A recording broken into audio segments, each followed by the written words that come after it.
Hello mga kamarsi ko!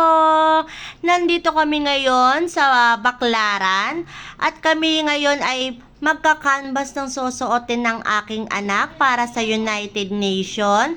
Ang aming hanap ay Miss France dahil yun daw ang susuotin ng aking anak.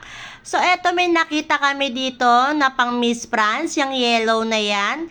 At tinanong namin kay nanay kung magkano. Ang sabi niya, 1.5. Ang last price, 1.4. So, may ibang kulay pa daw yan. So, eto nga, yung kulay maroon na yan, same price, pero may headdress ng kasama. So, sabi ko, tara, mag-ikot pa tayo at maraming ang mga damit dito at tabi-tabi lang. So, hanggang nakarating kami dito sa dulo, ayan, nakita namin yung kulay red na yan.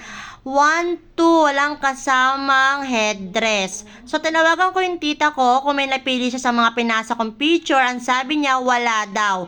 Dahil ito ang susuotin ng aking anak. Yan daw ang sabi ng teacher. So, nag-effort kami. Ang ending, hindi pala bibili. So, magpapatahi lang daw. So, eto na guys. Uuwi na lang kami. Pero, marami talaga dito kayong pagpipilian at ang mumura talaga. So, mga naghahanap po dyan para sa mga anak nila, para sa gagamitan pang United Nation, dito lang po yan sa Baklaran. Sobrang daming pagpipilian. Salamat!